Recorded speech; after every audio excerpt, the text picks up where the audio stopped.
Hello बच्चों, let's read the question. The question is saying give the structure and the function of the nucleolus. तो आइए देखते हैं हम इसका की कंसेप्ट. तो अगर हम बात करें इसके की कंसेप्ट की, तो इसका की कंसेप्ट हो जाएगा न्यूक्लियोलस. तो अगर हम न्यूक्लियोलस की बात करें तो इसको पहली बार किसने ऑब्जर्व किया था? It was first observed by Fontana. कहाँ पे?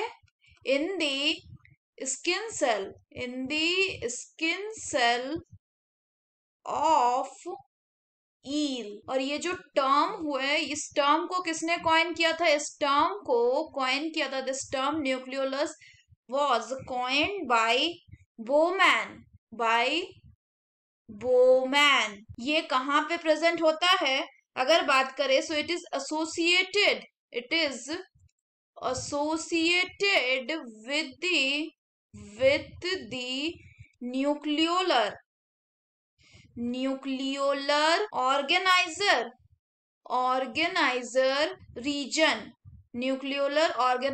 Reason of the chromosome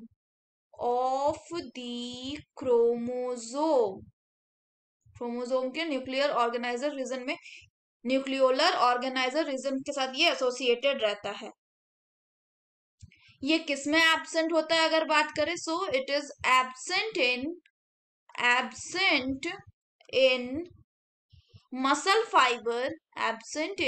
muscle fibres,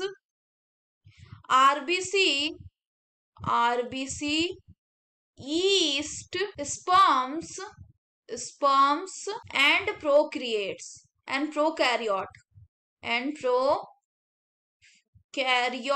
अगर हम इसके स्ट्रक्चर की बात करें, तो इसका स्ट्रक्चर कैसा होगा? ये एक डार्कली स्टेन्ड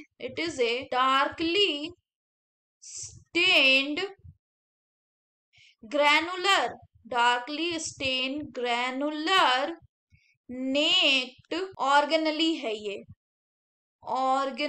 है, जिसमें कोई लिमिटिंग मेम्ब्रेन नहीं होता. विथ नो लिमिटिंग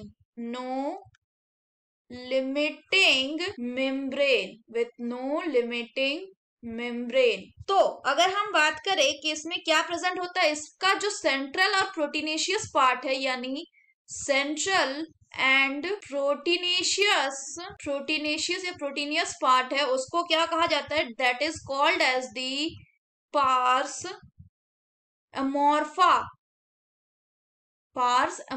कहा जाता है. नेक्स्ट है कि इसमें और प्रेजेंट होता है क्या? फिब्रिलर जोन एंड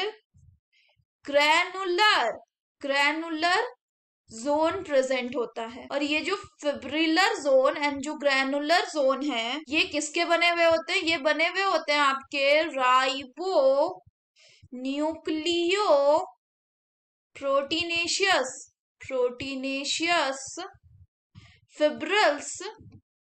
फिब्रिल्स के एंड ग्रैनुअल्स के. और ये दोनों कलेक्टिवली क्या बनाते हैं? दे कलेक्टिवली फॉर्म न्यूक्लियोनेमा एंड क्या बनाता है? एंड आउटर न्यूक्लियोलर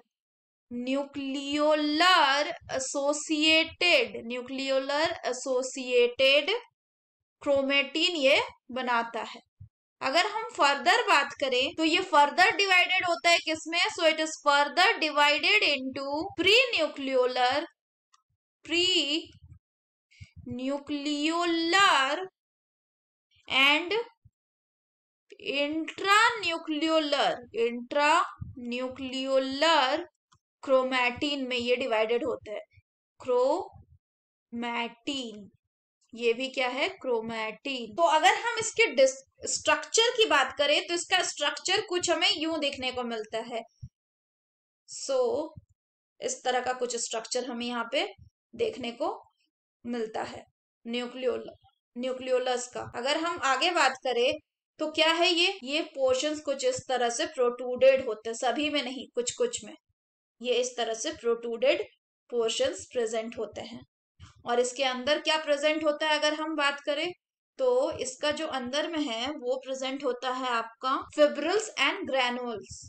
तो ऐसे कुछ फिब्रिल्स प्रेजेंट होते हैं, fibrils, these are some of the fibrils. और इसी तरह इसके अंदर और क्या प्रेजेंट होते हैं, इसके अंदर आपका प्रेजेंट होते हैं ग्रैनुअल्स, ग्रैनुअल्स, अभी जो कि हमने देखा। तो अगर हम फर्दर बात करें इसके लेबलिंग की तो ये क्या हो जा रहा है, ये वाला जो पार्ट है this is called as pre nucleolar chromatin, pre nucleolar chromatin. आगे अगर हम बात करें तो ये जो प्रोट्रूडेड रेड कलर वाला पार्ट है ये क्या हो जाएगा, it will be the intra nucleolar chromatin, intra nucleolar chromatin. और ये क्या है, दिस इज द मैट्रिक्स, ये मैट्रिक्स है। ये ब्लू कलर वाले जो स्ट्रक्चर है ये है आपके फिब्रिल्स, फिब्रिल्स। और बीच बीच में यहाँ पे ये डार्क डार्क ब्लैक कलर के स्ट्रक्चर्स प्रेजेंट हैं जिनको क्या कहा जा रहा है, तो these are called as granules, granules. और ये अगर फिगर की बात करें तो ये फिगर किसकी है, ये फिगर है आपकी न्यूक्लियोलस की, न्यूक्लियोलस की। अगर हम इसके फंक्शंस की बात करें तो इसके फंक्शंस में क्या होते हैं, फंक्शंस, अगर हम इसके फंक्शन की बात करें तो it take part in biogenesis, biogenesis of ribosomal RNA. और साथ ही साथ ये राइबोसोमल आरएनए के स्टोरेज का भी काम करता है, इसीलिए इसको क्या कहा जाता है, इसको राइबोसोम फैक्ट्री कहा जाता है, राइबोसोम फैक्ट्री। नेक्स्ट बात करें तो दूसरा इसका क्या काम है, दूसरा इसका काम है कि इंपॉर्टेंट रोल प्ले करता है स्पिंडल फॉर्मेशन में, स्पिंडल फॉर्मेशन कब, during the process of cell division, cell division के टाइम ये स्पिंडल फॉर्मेशन में हेल्प करता है। नेक्स्ट बात करें तो ये क्या करता है, ये कंट्रोल करता है, सो इट कंट्रोल, किस चीज को कंट्रोल करता है, ये कंट्रोल करता है nuclear cytoplasmic, nuclear cytoplasmic transport को, किसके न्यूक्लियर साइक्लोप्लाज्मिक ट्रांसपोर्ट को कंट्रोल करता है अगर बात करें तो आरएनए के, इसके अलावा एमआरएनए के एंड टीआरएनए के। So that's all for the question बच्चों, hope you understood it well, best of luck.